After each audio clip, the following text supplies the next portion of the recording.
Hey guys, Dave from Nerdarchy here. For Nerds by Nerds, hanging out with the crew. Ryan. Nate. And today we're doing player tips, and we're going to be talking about player composition, how important it is to you guys in your game, and go player composition. What do you guys think? Well, I mean, let's talk I'd say the different levels of player composition. You have the thing where you're like, all right, well, we already have a wizard, a fighter, and the a iconic rogue. roles in the party. Yeah. So if you're going to come into the game, you need to be a cleric. We really need the cleric. Nobody wants to play the cleric, buddy. You got to be a cleric. Sorry. Yeah. So being the fourth or fifth guy making a character for a campaign, you could get stuck in that kind of role where people say you should be this, and I don't think that's necessary. I think that's actually kind of silly. And there's the other side of that where you're like, the DM is like, I'm running this kind of campaign, so like, here's your choices, party composition.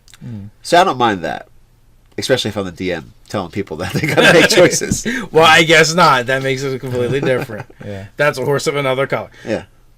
The type of game you're running really matters in this sort of circumstance. Like, if you're running a very heavily, like, Thieves Guild sort of crime-based thing, well, then, like, all right, either be a rogue or something that can act subtly in this. Like, sure, you can be a barbarian, but don't be a kick in the door, slaughter everything in sight barbarian. You know, be the skillful hunter barbarian or something. Or have a good cover, like being a guild merchant, who's also a fence. You don't need to be, Well, I feel like this should make that so much easier. Like, you could literally all be different classes and just take the criminal background, right? Yeah. Or the urchin. Well, yeah, background. with fifth, it's really easy. So that kind of that alleviates that a little bit if you're playing the rogue type game. But as far as like you were saying, Nate, with hey, we already have this, and this, we need that. I absolutely hate that myself. I really think when you come to the table, everyone should just play what they want to play. If you end up with 5 fighters, you got 5 fighters. Yeah. Although, I mean, it is kind of like it's not. It doesn't seem that cool when everybody's kind of like stepping over one another's like expertise. Like, it's like, if you wanted to be like the knowledge guy at the table, and there's another guy that does it as well, if not better than you, then like, well, it's kind of redundant, and you don't really feel like you have much of a role in the party. Well, then there's situations where you're going to be split, and then it's going to be on you. You never split the party. I always split the party. That's one of the secrets. That's a DM tip. Split the party. Split the party. Yeah. And then the player tip is never split the party. Because you're just going to end up sitting around looking at your phone because you're not doing anything. Everybody else gets to play the game. And unless there's a giant axe coming down to split the party up, don't let it happen. But anyway, player composition. I don't really care. Like Dave's game tonight, I'm going to be a sorcerer. There's already a sorcerer in the game. I don't care. Are you being the storm sorcerer? No. All right. Are you the storm sorcerer? No, I've been playing this character since the beginning. The storm sorcerer only recently existed. Yeah, you're gonna be a wild mage. Don't worry about it. Yeah, I'm gonna be the dragonborn dragon sorcerer. So. He's like, I'm not gonna play something as sucky as a wild mage. Yeah. Who would do that? I did not say that. I just said I was gonna be the other thing. Yeah. So party composition. The most important thing to me about party composition is having a party that actually can work well together. Cohesion. Yeah, it's not being at odds with each other. I don't care if you're the same things or anything like that, but you don't want a party that's like, well, my character would do this, which is like the antithesis to what everyone else in the party would actually do. If you're playing the evil assassin murder hobo character and everyone else is playing the iconic lawful good paladin, that's a bad party composition. Or at least you have to be able to do it subtly. Yeah, so motivation. If you're going to be a murderer, just do it very quietly. Not stats and class-wise, but motivation-wise, that's a bad party composition. Yeah, and a lot of this can easily be resolved in a session 0 when you talk out with the other players and the DM and GM, whatever you're calling yourselves, what you want out of the game. And once everyone has established kind of what they want out of the game, what their expectations are, what the GM's expectations for the game are, then you guys can kind of build something from there. Yeah, and I think everyone's going to naturally flow towards something that's going to assist in that what everybody wants to get out of the game mentality. And, if you double up on stuff, so what? Well, yeah, like there's a huge difference between, this is going to be an urban campaign, or this is going to be a primarily wilderness campaign, or it's Three Musketeers, and like you're doing very courts type of stuff. Like that's another way it could go. Or or it's going to be this is a horror game or an undead fighting game, whatever that is, you know. Right, so you could take all that information and use it to build your party composition so that it works well together, and you're not at odds with each other, and you're not going to have one player that has to sit out on adventures because, you know, what he wants to do isn't what the rest of the party would do. Well, you know what? If he chose to not join the game that you're running, well, that's not really your problem. That's that individual's problem. So, but it still creates problems. And it's a problem that can be avoided, you know, through taking these things into consideration. Yeah. Well, I mean, when you tell this person, hey, this is not going to work very well, and they're like, oh, that be damned, I'm going to be this. Well, all right. Either bring a book tonight or don't show up, because the game that I'm running that you're not really playing, that's the game I'm running tonight. Well, so, yeah. It goes back to one of the golden rules of don't be a dick. Right.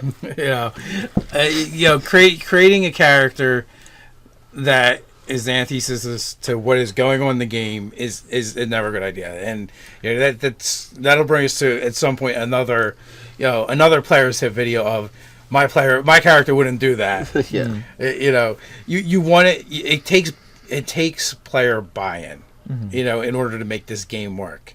And a player with buy-in, even if they have a character that's counter flow to what the theme of the game is, they'll figure out a way to be in the game. As long as you've got the player's buy-in. Or you could just make another character. You know, it literally there is that. It takes you 35 minutes to make another character or whatever. Well, yeah.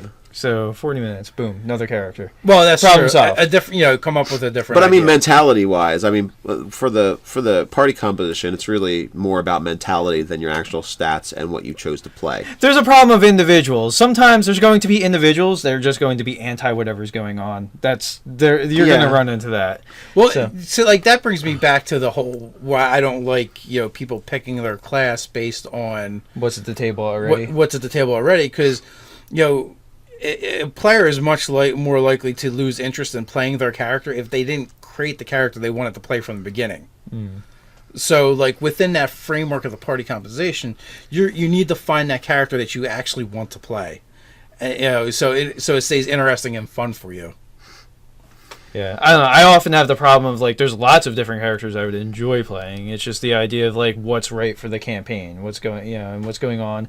I do kind of look at what's already at the table, because, like, I don't want to be the second knowledge character. Like, that's right. That's not really fun or interesting. But I mean, that works so much better if you actually have like a handful of ideas in your head already going. Yeah. I wouldn't want to play this. Oh, someone's kind of like that, but I had this other idea. I can run with that instead. Do I go the spell slinger or do I go the barbarian that runs around and hit shit with the halberd? Those are two completely different characters, and depending on what's going on, will determine what I'm going to play. Well, yeah, I think for a lot of people that's not a problem, but there is like a specific player that only plays this thing.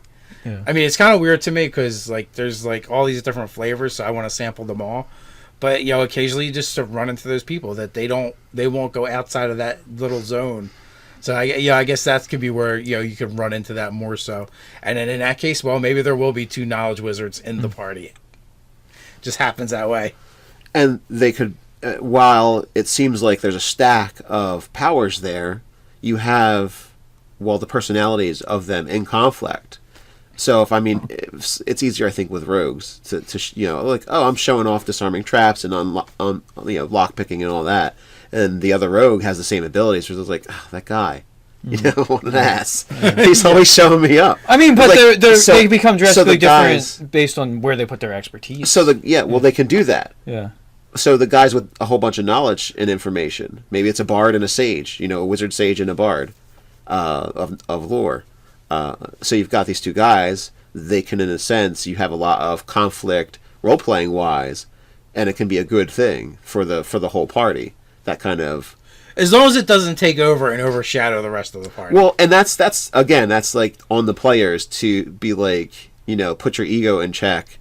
Are you ruining the game by having this little role play and trying to prove that your character's cooler than the other guy? Like, if that's the goal of what you're doing, then you're really going to just eventually screw the game up. I'm picturing like knowledge combats. Like it's like instead of making attack rolls, they're making counter knowledge checks, checks. and then you deal psychic damage. Like, have you heard of this? Non-lethal. You just like scholarly one up each other. Up one's. Have you heard of the cannibal halflings of Jambia? Yeah.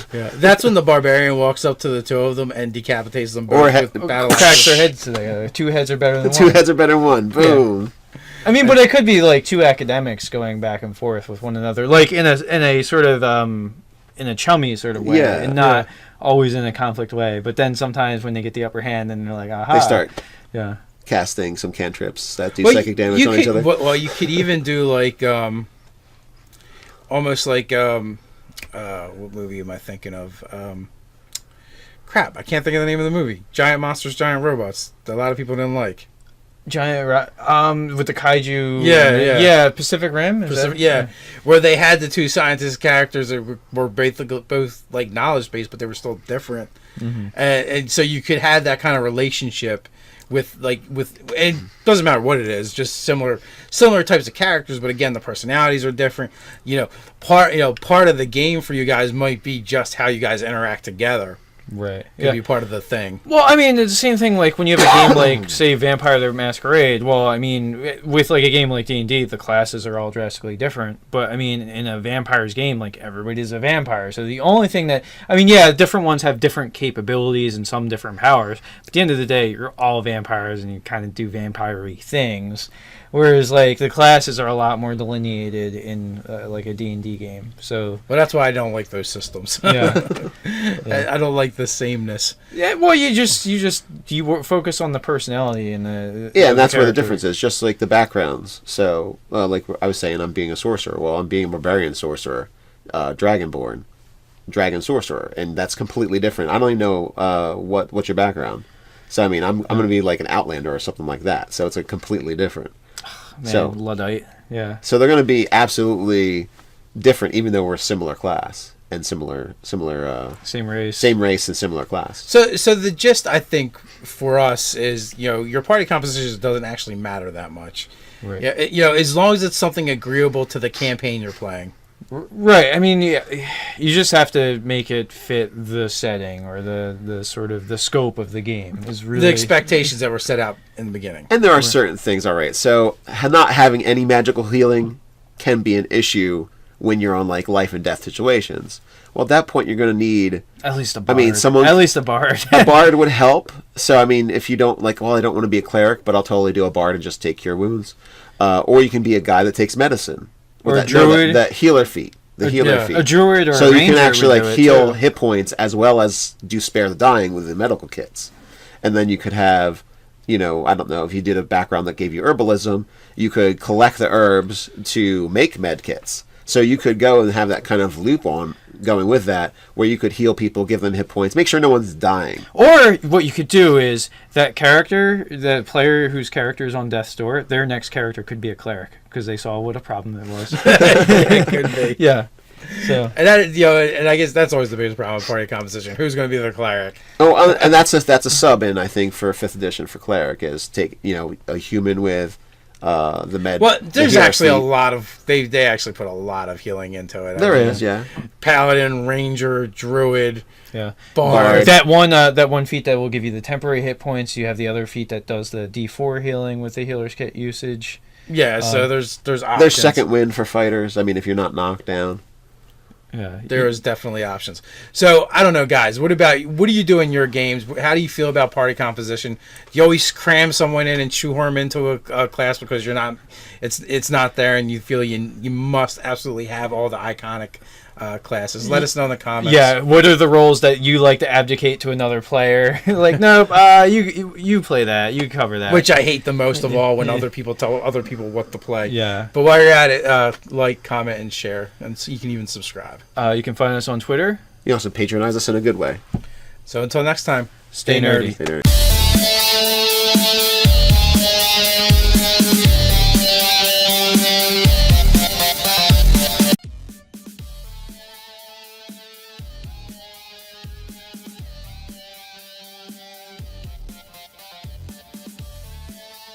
Hey guys, Dave from Nerdarchy here, for Nerds by Nerds, hanging out with the crew. Ryan.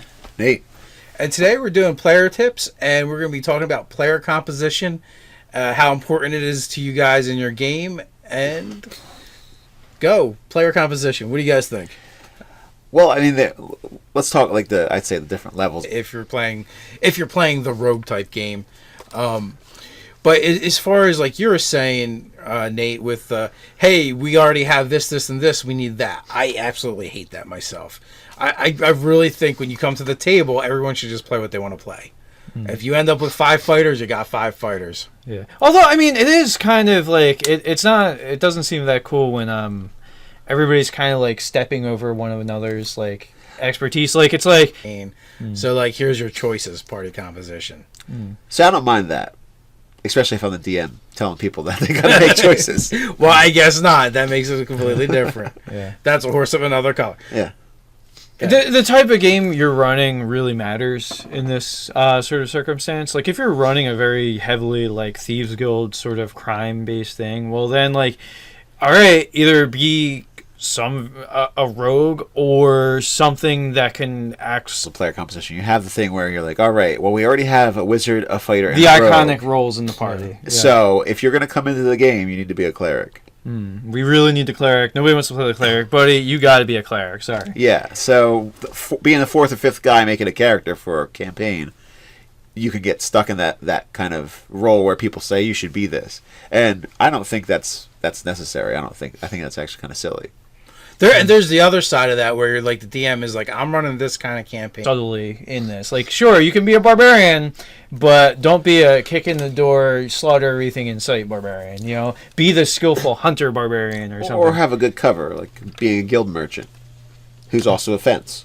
You don't need to be, Well, I feel like this should make that so much easier. Like, you could literally all be different classes and just take the criminal background, right? Yeah. Or the urchin. Well, yeah, with background. 5th it's really easy. So that kind of that alleviates that a little bit.